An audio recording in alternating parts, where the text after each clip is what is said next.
Olá, alunos do nono ano, tudo bem com vocês? Estamos aí, mais uma semana com os planos de estudos tutorados de Minas Gerais, os PETs, agora o PET 2021, essa semana 4 do PET 2 do nono ano. Lembrando que no final do vídeo tem uma playlist com todos os vídeos aí que eu já fiz do PET 2 e que todo domingo tem vídeo novo aqui no canal. Não se esqueçam de se inscrever no canal, dar like nesse vídeo, curtir, comentar e compartilhar com os colegas de vocês. Agora, pegue seu caderno e vamos juntos fazer as atividades dessa semana.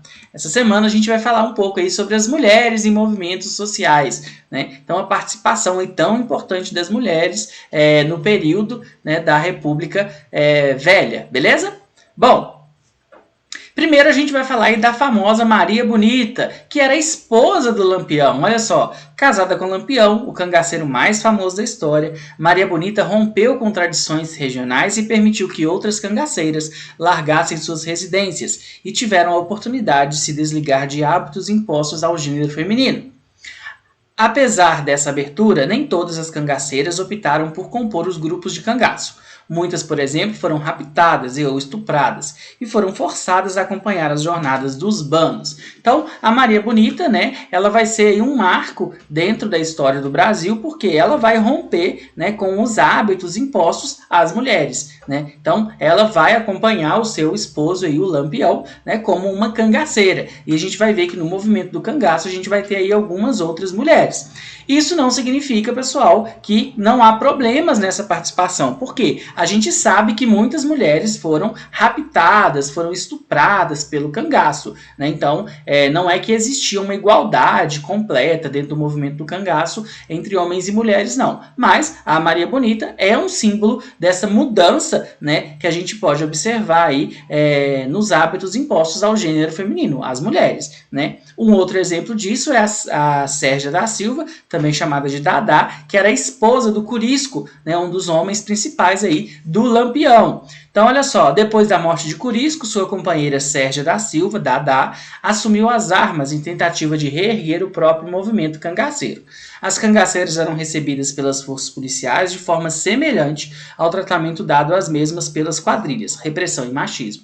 Então, a gente tem aí, tanto por parte do cangaço, né, a gente tem aí esse machismo empregado, a gente vai ter muitas mulheres que vão ser estupradas, né, vão ser sequestradas, como eu falei antes, e o próprio movimento da policial vai fazer isso, né? Exemplo disso é a forma como foi encontrada, né, a Maria Bonita, quando o corpo dela foi encontrado, ela estava sem as partes de baixo das roupas, né, e com alguns pedaços de madeira, né, introduzidos aí nas suas partes íntimas. Isso mostra, né, o machismo dentro também da polícia, né, que quando encontrava as cangaceiras, agia de formas muito violentas, né. A gente tem também casos de algumas que foram marcadas com ferro quente no rosto. Então esse machismo ainda existia, tanto, né, no movimento do cangaço em si, quanto também na repressão a esse movimento, ok? Bom, agora a gente vai falar um pouco sobre o direito ao voto. Olha só, as mulheres potiguares, naturais do Rio Grande do Norte, por exemplo, foram pioneiras no voto feminino no Brasil. Em 1927, nesse estado foi decidido que não haveria distinção de sexo para o exercício do voto, sufrágio.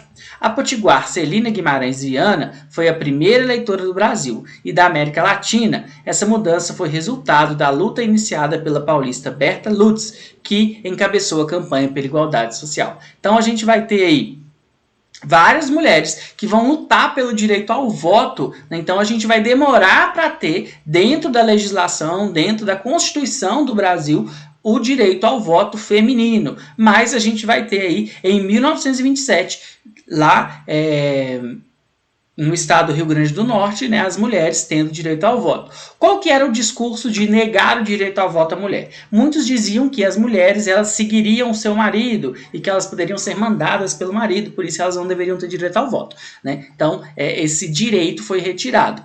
Então, somente em 1932, que a partir de um decreto do governo Getúlio Vargas, a gente tem aí o direito ao voto, né, garantido às mulheres. Depois a gente tem, em 1933, as mulheres podendo votar e ser votadas para formar a Constituinte, né, que faria uma nova Constituição, e aí na Constituição que entra em vigor em 1934, efetivamente a gente tem garantido o voto feminino. Lembrando que ele ainda era facultativo, ele só vai ser considerado obrigatório aí em 1965. Falando aí a outras mulheres na política, outras mulheres de destaque nesse período inicial de participação política foram Luísa Alzira Soriano, eleita prefeita da cidade de Lages em 1928, Joana Bessa, primeira vereadora do país também em 1928, e Maria do Céu Fernandes, eleita em 1935, deputada estadual no Rio Grande do Norte, tornando-se assim a primeira deputada brasileira. Maria Fernandes teve seu mandato cassado quando da implantação da ditadura do Estado Novo em 1937. Então, como eu falei para vocês, o direito ao voto incorporado na Constituição, ele só vai ser mais para frente, mas a gente vai ter algumas mulheres participando da política em alguns locais aí no Brasil, ok? Pessoal, vamos falar agora um pouco sobre o anarquismo. Não sei se vocês já viram falar sobre o anarquismo, se vocês já viram esse símbolo aqui, né? Esse símbolo que eu coloquei aqui. Esse símbolo, ele não é o símbolo dos Avengers, dos Vingadores, ele é o símbolo do anarquismo. O anarquismo é um movimento político e teoria social que sustenta a ideia de que o Estado é dispensável e até mesmo nocivo à existência de uma autêntica comunidade humana, ou seja, a sociedade existe de forma independente e antagônica ao poder estatal. Então, para o anarquismo, não deve haver um governo central, não deve haver um governo, não deve haver leis, um Estado que rege todo mundo, né? Então eles acham que tem que ser quebra-quebra e cada um viver na sua vida? Não, eles acham que a sociedade deve se organizar sem o Estado, sem o governo, né? Bom, as mulheres do movimento anarquista, a participação feminina no anarquismo avança por temas e questões que até então não eram colocados pelo anarquismo clássico. Pode-se citar a livre união, a maternidade livre, consciente, o amor livre e a emancipação da mulher, moral, sexual, política, econômica, intelectual e cultural. As mulheres não foram meras coadjuvantes nas teorias e práticas anarquistas. Então o movimento anarquista vai sofrer muita influência aí também do movimento feminista, das mulheres, né, lutando aí por seus direitos, lutando por igualdade, lutando pela sua emancipação aí. Bom, pessoal, agora vamos à melhor parte de todas, né? Vamos aí às atividades. Número 1, explique com suas palavras a vida e a participação das mulheres no movimento cangaceiro. Então, como eu expliquei para vocês, né, a gente não pode nem romantizar demais, nem achar que tudo era muito bonito, que tudo era muito lindo, que as mulheres participavam só porque queriam, mas é importante a gente entender o papel da mulher aí no movimento do cangaço. Então, olha só, eu trouxe para vocês uma reflexão aqui. Por um lado, a participação das mulheres no cangaço simbolizou uma virada em relação aos hábitos e papéis que eram impostos às mulheres. Porém, muitas mulheres entraram no cangaço depois que foram raptadas. Além disso, muitas mulheres sofreram diversos tipos de violência, inclusive sexuais, tanto por cangaceiros como por forças policiais, né? Então também é importante a gente lembrar que essa violação contra a mulher, essa violência contra a mulher, ela não vinha só de um lado, ela vinha dos dois lados, ok? Pessoal, agora na número 2, defina de forma objetiva o que é teoria social anarquista. Essa resposta tem no próprio PET de vocês, né? Olha só.